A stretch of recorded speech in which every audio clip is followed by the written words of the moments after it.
Hey everyone, today we are going to be using Velvalock on some elk antlers that are in velvet. Now, these antlers are a little bit different. The velvet is kind of turning into hard antlers. They're a little of the in-between stage, but the customer wants us to preserve what we can. He's getting a pack mount, so it's going to look super cool. It's a pretty small elk, so we're going to preserve it with Velvalock instead of going freeze dry since it's kind of in between. I think it'll work out great. I've used Velvalock on other things, an axis deer, a couple of whitetails, and it's worked really great for me. So let's go ahead and jump in. All right, here's the elk antlers. Like I said, they're kind of in the in-between stage, starting to rub off. We got some hard stuff down here, but this one has some nice velvet on it. So we're going to be preserving it with the Velvalock. I have to let it thaw out for a while. We've had it in the freezer, so I'm going to go ahead and get what I can off of the skull cap, get it boraxed up, and then we'll be spraying on the Velvalock. Okay, so I just finished getting what I could off the skull cap. I put borax on it, and now I'm going to start using the Velvalock. I'm going to make sure that they're not upside down, that I'm spraying really close and really soaking, saturating the antlers. They're not cold to the touch anymore, so we're going to get started now. All right, so this elk was left out all night. He had some maggot damage to the top of his skull, so it kind of messed up some of the fur, so there's going to be some repairs when we get started mounting the head for the pack mount. But you just want to start from the top because obviously it's going to go down. Soak. And like I said, this is a pretty small elk, so he's got some pretty small antlers.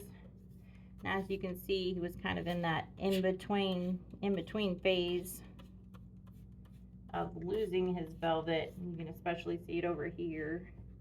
I don't know if these little pieces are going to preserve, but I'll do what I can to save them because he thought they looked pretty cool. I might have to cut them off later. I don't know. We'll see how it goes. But he did want to kind of keep it as natural as possible. So, I mean, if it was a bigger elk, I'd probably get more Velvalock. I know I did an axis deer before, and that took a couple of bottles because they have huge antlers. We're just gonna use this whole bottle on this guy to make sure they're completely saturated.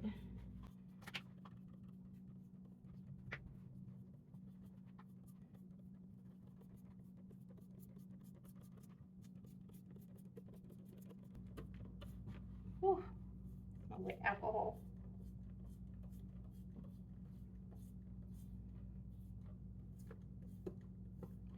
Ideally, you want to use Velvalock in the field as soon as you start dressing your deer, but this is not an ideal situation.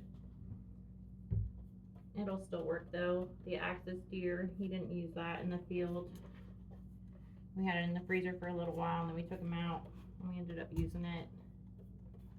We've done it on a couple of whitetails too, and they turned out great, so. Gonna keep soaking it, make sure I try not to miss anything. I don't think that'll be a problem because I don't have a lot of antler to work with.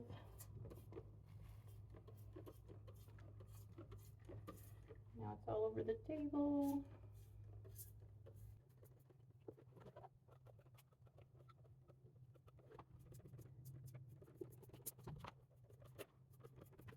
Honestly, I probably don't need to use the whole bottle for this guy, but why not?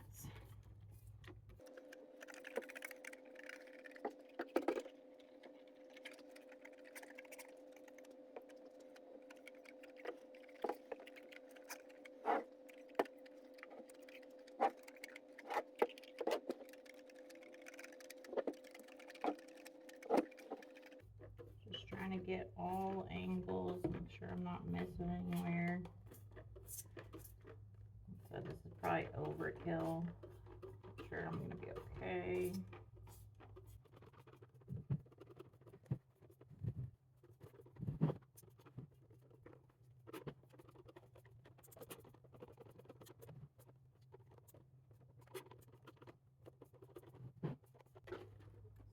much left. I feel like I've like overkilled it by 5 times already. Alright, I think I'm gonna stop there. That's a lot. Dripping all over the table at this point. Alright, so I'll try and, oh, not that brush.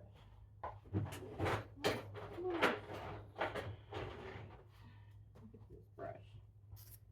Clean it off first. Should have been prepared, I guess. Alright, let's see. Try and just kind of brush it up nice and neat. Oh, very gentle.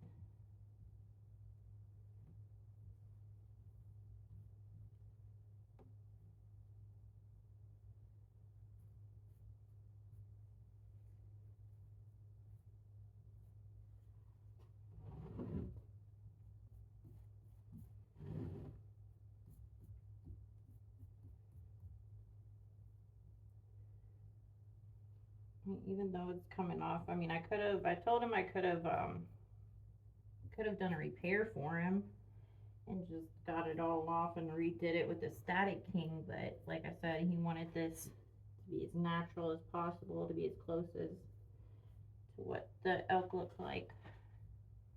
And that's pretty common.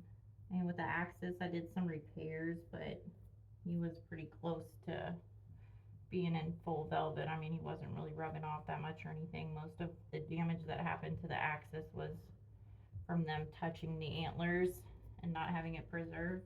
So I did repairs on that guy, but I didn't do like a full-on Static King job like I have on some whitetail before. Spray right here where my brush took a little bit off. And we're gonna call it good. As you can see, I have a huge puddle of, maybe you can't see it, I don't know. There's a huge puddle on the table. I used way too much, but I mean, I bought the bottle for this elk, so might as well just use it all on there. I still have some left, but if I see any spots that maybe I missed, I doubt it, but we'll see. So I'll give you some future updates when the pack mount's done, how the velvet that was kind of rubbing off did, and how it looks when it's finished. So that's that.